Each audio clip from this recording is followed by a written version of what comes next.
이 새벽 우리에게 주신 하나님 말씀은 디모데후서 1장 1절에서 8절까지의 말씀입니다. 디모데후서 1장 1절에서 8절까지 하나님의 말씀을 다 함께 받들어 읽겠습니다. 하나님의 뜻으로 말미암아 그리스도 예수 안에 있는 생명의 약속대로 그리스도 예수의 사도된 바울은 사랑하는 아들 디모데에게 편지하노니 하나님 아버지와 그리스도 예수 우리 주께로부터 은혜와 긍휼과 평강이 내게 있을지어다. 내가 밤낮 간구하는 가운데 쉬지 않고 너를 생각하여 청결한 양심으로 조상적부터 섬겨오는 하나님께 감사하고 내 눈물을 생각하여 너 보기를 원함은 내 기쁨이 가득하게 하려 함이니 이는 내 속에 거짓이 없는 믿음이 있음을 생각함이라.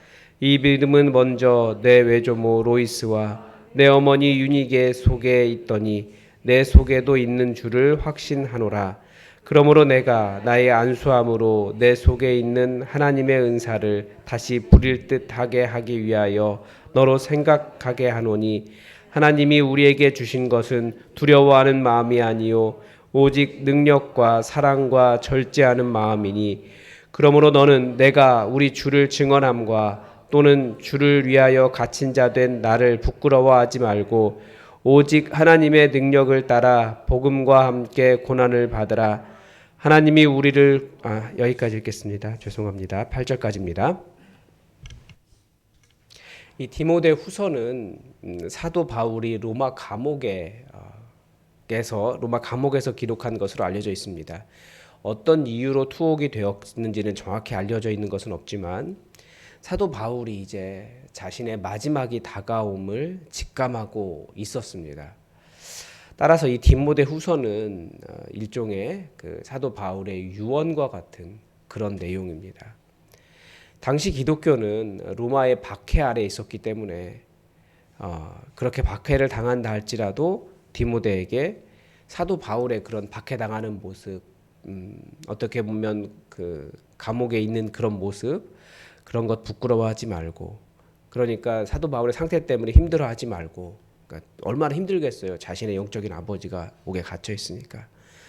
그런 거 신경 쓰지 말고 여전히 담대하게 복음 전하기를 부탁하는 그런 내용이라고 볼 수 있습니다. 오늘 본문도 역시 사도 바울의 그 사도됨에서부터 시작합니다. 디모데 전서에서도 자신의 사도됨에 대한 변호로부터 시작하고 있었지만 오늘의 자신의 사도됨은 약간 좀 그 다른 사람들의 시선보다는 조금 다른 변호입니다. 사도 바울이 이렇게 자신의 사도됨을 변호하는 이유는 그리스도 예수 안에 있는 생명의 약속대로 그리스도의 사도가 되었다라고 이야기합니다. 디모데 전서에서는 부르심 이야기했는데 여기서는 이 생명의 약속을 따라라고 되어 있어요.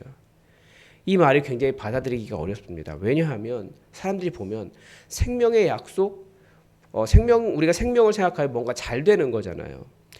활발하고 좋은 일이 가득한 건데 지금 사도 바울은 옥에 갇혀 있었기 때문에 과연 저 옥에 갇힌 모습이 생명의 약속을 받은 사람의 모습인가? 이렇게 생각해 볼 수 있다는 거예요. 실제로 우리도 생각하면 교회가 규모가 작거나 아니면 목사님의 병이 들거나 아니면 뭐 누군가 그 교인들 안에 어려움이 있으면 저 사람이 정말 예수 잘 믿는 사람 맞아? 생명의 약속에 있는 건 맞아? 아니면 예수님이 정말 함께 해주시는 건 맞아? 이런 의심이 들잖아요. 지금 사도 바울이 그렇지만 생명의 약속을 따라 된 것이다 라고 말하는 이유가 그것입니다. 감옥에 갇혀 있어도 생명의 약속을 따라 자신을 사도로 부르신 것이 맞다라는 거죠. 우리는 이 땅의 것으로 모든 것을 판단할 수 없습니다. 예수 믿으면 승리하고 만사형통이고 삶에 문제가 없을 것이라고 말하는데 사도 바울은 지금 자신이 옥에 갇혀 있는 그 상태가 이미 예수 그리스도의 생명의 약속대로 사도된 상태라는 것을 이야기하는 거죠. 여기서 우리는 믿음이 필요합니다. 믿음이 무엇입니까? 우리 예수님께서 우리의 상태가 비록 그렇다 할지라도 너희가 이미 사도 바울에게 너는 생명의 약속 따라 사도된 자야 라고 선포하셨기 때문에 그의 옥에 갇혀 있는 상태가 절대 그의 사도됨을 흔들 수 없다라는 거예요. 근데 우리는 자꾸 우리의 현상들을 보고 우리가 그리스도인 됨, 우리가 부르심 받은 것, 예수 그리스도 안에 있는 영광, 이런 것들이 계속 흔들린다라는 거죠. 비록 우리는 연약하게 살 수 있지만 하나님께서 너는 내 자녀고 내가 너를 택하였고 내가 너를 하늘 보좌 옆에 앉혔고 우리를 승리하게 하신다라고 말씀하셨으면 그 상태가 바로 이미 성취된 상태라는 거예요. 그게 믿음입니다. 그래 다른 한편으로는 또 우리가 이해가 되기도 하죠. 왜 이해가 됩니까? 우리 그리스도 예수, 우리 주님께서 누구보다도 먼저 고난당하신 분이셨기 때문에 그렇습니다. 우리가 만약에 우리가 이 시대에 생각하는 어떤 성공이나 어떤 그런 것도 있잖아요. 규모라든지 이런 것으로 뭐 교회의 성공 유무나 목회자의 성공 유무나 뭐 이런 것들을 판단하게 되는데 그런 식으로 판단하면 우리 예수님이 가장 신앙생활을 못하신 분이 돼버립니다. 그분은 결국 십자가에 죽으셨잖아요. 물론 부활하셨지만 우리가 예수님을 생각할 때 그 고난이라고 하는 주제를 빼놓고 생각하면 예수님에 대해서 굉장히 큰 부분을 빼버리는 것입니다. 왜 고난을 통해 승리하는 방식을 취하셨느냐? 우리는 다 이해할 수 없지만 저는 한 가지 이해할 수 있는 것이 있는 것 같아요. 고난을 통해 무엇을 증명이 되냐면 그 사람이 정말 하나님을 따르는 사람인가, 고난 속에서도 흔들리지 않고 예수 그리스도만을 바라보고 있는 사람인가를 명확하게 구분할 수 있는 것.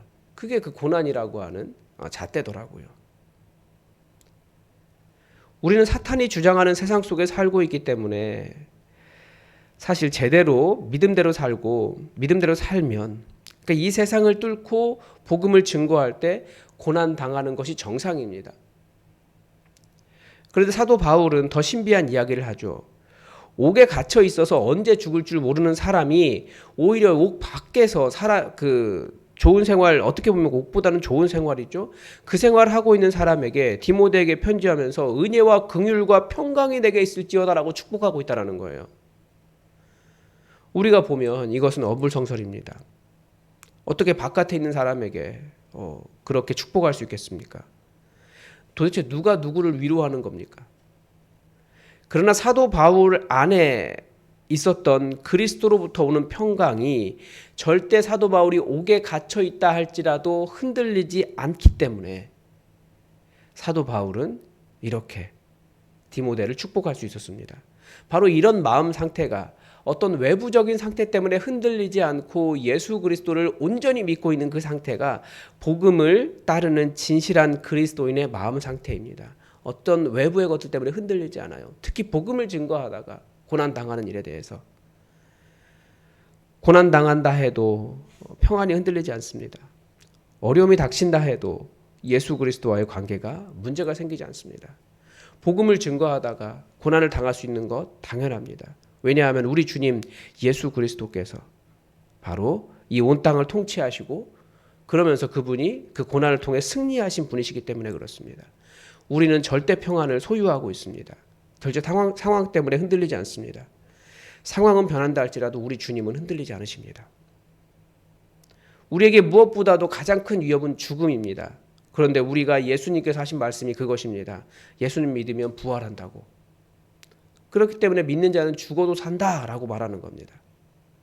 그래서 평안한 거예요. 사도 바울은 또한 자기와 함께 복음을 전했던 영적인 아들 디모데를 너무나 간절히 보고 싶어 했다라는 것은 알 수 있습니다. 옥에 갇혀 있으니까 곧 자신의 마지막 때가 가까이 오고 있으니까 그때 내가 보고 싶은 사람이 디모데였구나. 그래서 간절히 얼마나 눈물로 간절히 기도했는지를 오늘 본문에 기록하고 있습니다. 그리고 그만큼 디모데가 얼마나 성실하게 하나님을 섬겼는지도 잘 알 수 있습니다. 그런데 디모데의 그런 성실한 마음 어디에서 나왔느냐? 사도 바울의 설명으로는 너의 외조모 로이스와 너의 어머니 유니게에서 배웠다. 그렇게 되어 있습니다. 왜냐하면 그의 아버지는 헬라인이었잖아요. 그러니까 그 신앙이 어디에서 나왔겠습니까? 어머니로부터 나왔다는 거죠. 그리고 더 위로는 할머니로부터 나왔다는 겁니다. 두 사람이 그 세 사람이 거의 비슷한 시기에 예수님을 믿기 시작했거든요. 한번 생각해 보십시오, 여러분. 우리의 신앙은 어디서 나왔습니까? 우리는 첫 번째로 교회 신앙을 교회에서 배웁니다. 근데 교회에서 배워도 결국 누군가를 따라가고 있어요. 신앙은 보고 배우는 것입니다. 가르치는 것도 있지만 우리가 성경을 통해서도 배우지만 그것도 누군가가 가르쳐 주기 때문에 신앙의 모습은 보고 배우는 것입니다. 그래서 교회만 신앙을 가르치는 것이 아니라 성경은 사실은 가정을 매우 중요시 여기고 있어요. 하나님의 통치를 확장하는 두 기관, 교회와 가정, 모두가 다 신앙을 전수하는 기관이라는 거예요. 그 신앙이 그 가정 안에서 계속 제대로 서게 되면, 신앙으로 바로 선 가정이 계속해서 세워지면 어떤 일이 일어나겠습니까? 예수님이 온 세상에 충만해지는 것입니다. 그게 교회와 가정을 통해 예수 그리스도를 충만하게 채우려고 하신 하나님의 뜻이라는 거죠.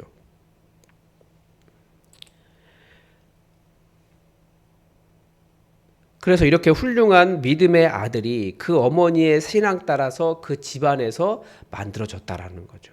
그래서 우리도 한번 우리를 돌아볼 필요가 있습니다.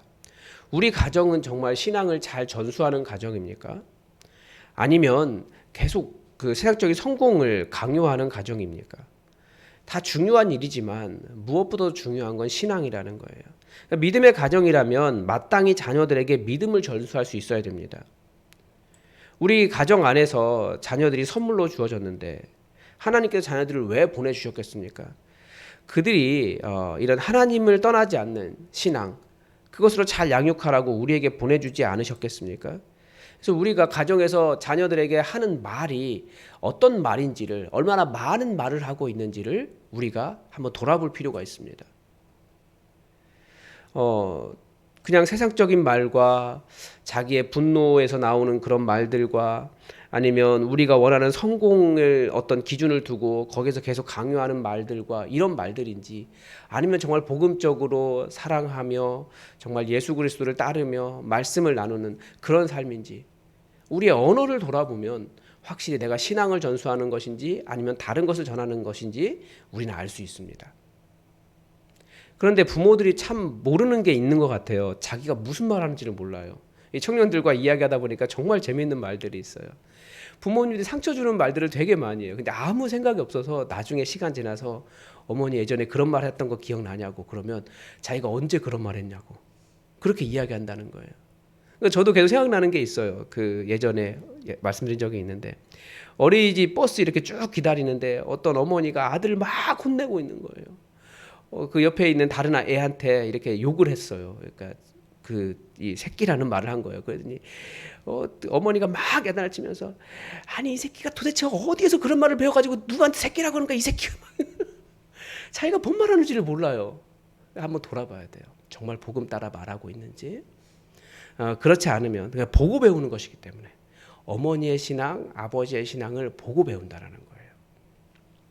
그래서 우리가 먼저 복음을 깊이 따라가는 그런 사람이 되어야 복음이 전수가 됩니다. 그래서 우리 가정은 복음을 전수하라고 세우신 사명이 있는 기관입니다. 그래서 여러분의 자녀들에게, 손주들에게 복음이 전해지도록 정말 그 사명을 감당할 수 있기를 바랍니다. 사도 바울이 오늘 본문에서 권면하고 있는 내용이 또 하나 있습니다. 하나님께서 우리에게 주시는 마음이 무엇인가, 그것에 대해서 알라고 하십니다. 7절에 보면 하나님이 우리에게 주신 것은 두려워하는 마음이 아니요 오직 능력과 사랑과 절제하는 마음이다. 이해가 되죠. 왜냐하면 지금 사도 바울이 옥에 갇혀 있기 때문입니다. 정말 존경하는 영적인 아버지가 예수님의 복음을 열심히 증거했는데 그 결과가 감옥이다라고 생각하니까 얼마나 마음이 무너지겠습니까? 두려움도 일어날 수 있겠죠. 자신도 그렇게 하다가는, 복음 전하다가는 감옥에 갇힐 수 있으니까. 그러나 예수님께서 우리에게 보여주신 능력, 그 죽음에서 살아난 그 능력은 우리가 옥에 갇혀도 전혀 문제가 되지 않는다라는 사실을 가르쳐 줍니다. 왜냐하면 우리 주님은 부활하셨기 때문에. 지금 이 시대는 사실은 굉장히 부유한 시대, 잘 살고 있기 때문에 교회에서 주로 십자가를 강조해요. 십자가 지고 좀 예수님 좀 따르자, 그거예요. 고난 안 당하려고 하니까. 근데 초대 교회는 십자가가 포인트가 아니라 부활이 포인트였습니다. 왜냐하면 지금 예수 그리스도 복음 전하다가 예수님 따르면서 고난 당해도 결국은 부활할 것이기 때문에 이 땅을 두려워하지 않게 부활이라고 하는 것을 강조했다라는 것입니다. 사도 바울도 지금 이야기하는 거죠. 두려워하지 말아라. 두려워하지 말아라. 우리는 죽어도 사는 사람들이다. 그래서 그 모든 것을 극복하는 능력을 가지고 있고 세상이 복음 전하지 못하게 한다 할지라도 우리는 이겨낼 수 있는 사람이라는 거죠. 그렇기 때문에 상황에 흔들리지 말고 사랑하고 상황에 흔들리지 말고 능력과 사랑과 절제하는 마음으로 가지고 살아가라는 겁니다. 두려워하지 말아라. 그리스도인들은 고난을 이기는 능력이 있습니다. 사도 바울이 하는 말이 예수 그리스도를 증언하는 일, 그것 때문에 갇힌 사도 바울 부끄러워하지 말고 오직 하나님의 이 능력, 두려워하지 않는 마음, 그 마음 따라서 복음과 함께 고난을 받으라고 권면합니다. 정말 너무나 보고 싶은 생애 마지막에 마지막 순간에 가장 보고 싶은 아들에게 너 고난 받아라 이렇게 말할 수 있겠습니까? 그런데 복음을 증거하는 일에는 고난이 있어요. 우리가 복음을 잘 증거하지 않기 때문에 혹은 복음을 증거하다가 사람들에게 외면을 당하거나 복음 증거하는 일 때문에 어려워지거나 복음 증거하는 일 때문에 당하는 그런 손해를 계산을 많이 하죠. 그런데 그리스도인은 하나님의 능력 따라 복음과 함께 고난을 받는 사람들입니다. 우리에게는 두려워하는 마음이 아니라 사랑과 절제와 능력의 마음이 있습니다. 우리 하나님께서 그렇게 우리에게 주시기 때문에 우리 담대하게 복음을 증거합시다. 복음을 세대와 세대에 걸쳐 전수해야 됩니다. 복음 때문에 고난 당하는 것 전혀 문제되지 않습니다. 복음을 증거하려면 신앙을 다음 세대에 전달하려면 내 시간과 내 노력과 내 열정과 내 에너지와 내 돈과 이런 거 다 써야 됩니다. 그러면 손해라고 생각할 수 있습니다. 그걸 위해 내놓지 않아요. 그런데 그게 고난을 두려워하는 마음입니다. 복음을 더 배우자고 말하면 시간 없어요 라고 이야기해요. 아니면 다른 사람에게 복음을 전해야 되는데 그러려면 뭐가 필요한데 그러면 돈이 아까워요. 그거 자체가 이미 고난받지 않으려고 하는 마음이라는 거죠. 하나님 믿기 때문에 내게 주신 모든 것이 하나님의 것인 줄 알고 우리가 하나님의 일을 위해 우리 자신 전체를 하나님께 드리는 그런 삶, 복음과 함께 고난을 받는 하나님의 능력으로 고난을 받는 그런 우리 삶이 되었으면 좋겠습니다. 오늘도 하나님의 뜻이 우리에게 이루어지기를 주기도문으로 기도하겠습니다. 하늘에 계신 우리 아버지, 아버지의 이름을 거룩하게 하시며 아버지의 나라가 오게 하시며 아버지의 뜻이 하늘에서와 같이 땅에서도 이루어지게 하소서. 오늘 우리에게 일용할 양식을 주시고 우리가 우리에게 잘못한 사람을 용서하여 준 것 같이 우리 죄를 용서하여 주시고 우리를 시험에 빠지지 않게 하시고 악에서 구하소서. 나라와 권능과 영광이 영원히 아버지의 것입니다. 아멘. 여러분 오늘도 계속해서 수능생들 우리 4명의 자녀들을 위해서 기도를 부탁을 드립니다. 그리고 다다음 주에 이제 중등 임용고사 있는데 또 임용고시를 보는 우리 자녀들을 위해서도 기도해 주시기 바랍니다. 그리고 이제 이번 주에 우리 일일 수련회와 은퇴식, 임직식이 있는데 이 모든 시간 가운데 성령님께서 강력하게 역사해 달라고 기도해 주십시오. 또 오늘 어제 오늘 내일 계속 김장하게 되는데 이 모든 과정에도 우리 권사님들 지치지 않고 감사함으로 잘 감당하고 또 기쁜 교제가 이루어지는 그런 시간 될 수 있도록 기도해 주십시오. 우리 다 함께 기도하겠습니다.